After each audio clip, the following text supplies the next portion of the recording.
ఏ hi guys, నమస్తే అందరికి. Welcome to my YouTube channel the Gautham Nanda. ఈరోజు మన టాపిక్ వచ్చేసి బాహుబలి. బాహుబలి రిలీజ్ అయ్యి ఇప్పటికి 10 ఇయర్స్ అవుతుంది.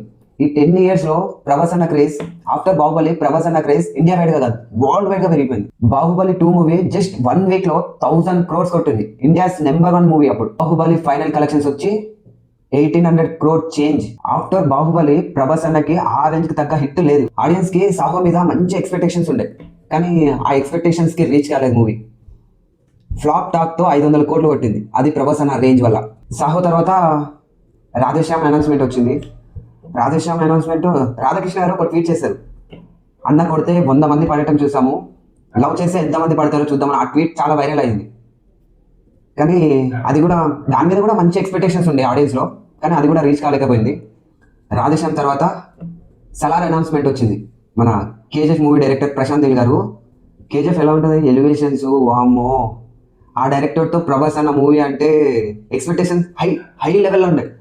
సలార్ అనౌన్స్మెంట్ వచ్చింది, పోస్టర్ రిలీజ్ చేశారు. పోస్టర్ మాత్రం అబ్బా రచ్చ ఉండే అసలు. అయితే సలార్ మూవీ గురించి ఆడియన్స్ లో మంచి బజ్ ఉండే, లైక్ యూజ్ ఎక్స్పెక్టేషన్స్ ఉండే సలార్ మీద.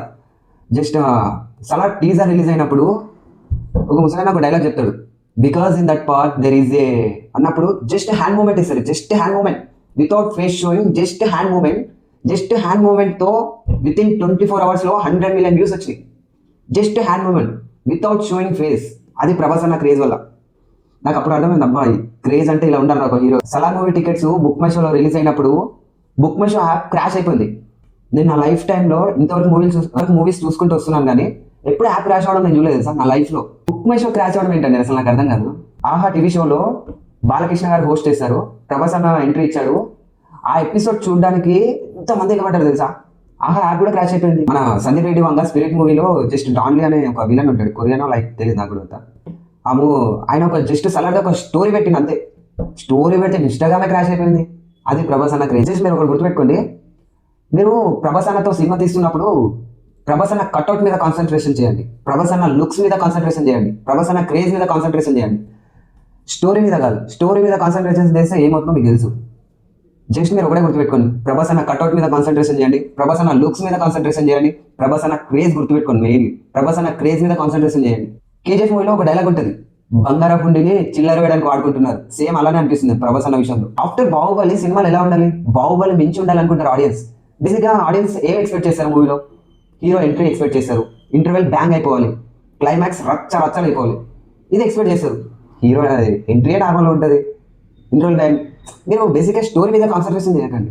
నాకు సలార్లో కూడా కొన్ని మిస్టేక్స్ అనిపిస్తుంది. ఎందుకంటే అన్న అట్లా నడుచుకుంటూ వస్తాడు, ఇంకా బ్యాక్గ్రౌండ్ మ్యూజిక్ స్లో రన్ అవుతుంటుంది, పిచ్చి వేసి నాకు థియేటర్లో.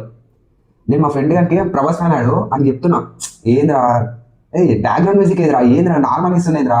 అసలు సిగరెట్ తాగుకుంటే హ్యాండ్ మూమెంట్తో కొన్ని లేపుతాడు ఇట్లా సలార్లో, అప్పుడు సిగరెట్ వెలిగిస్తాడు. అసలు ఇంకా బ్యాక్గ్రౌండ్ మ్యూజిక్ ఉంటుంది తెలుసా. ఏదో హాలీవుడ్ మ్యూజిక్ అంటే కానీ నాకు మాస్ ఉండాలి. అలాంటి సీన్స్కి, అలాంటి ఎలివేషన్ సీన్స్కి నాకు మాస్ అనిపించాలి, అలాంటి బ్యాక్గ్రౌండ్ మ్యూజిక్ ఉండాలి. మీరు నార్మల్గా చూసుకుంటే జైలర్ మూవీ చూసుకోండి, స్టోరీ ఏముంటుంది దాంట్లో?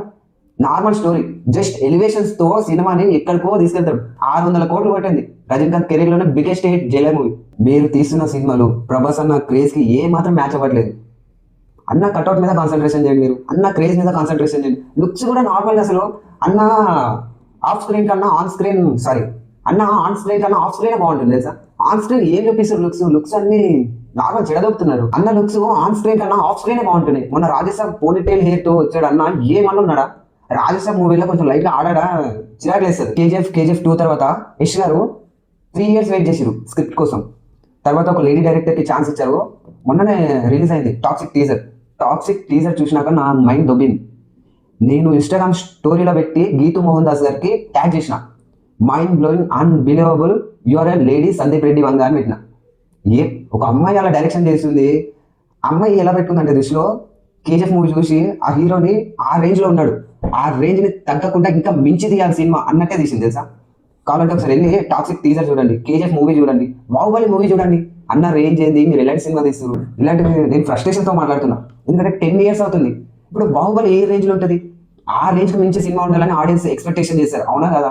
తీసుకొని వచ్చి ప్రయోగాలు చేస్తారు, సైంటిస్ట్ మీద ప్రయోగాలు చేసినట్టు చేస్తారు. Thank you so much. Please ఛానల్ని సబ్స్క్రైబ్ చేసుకోండి ప్లీజ్, మర్చిపోకండి. Thank you.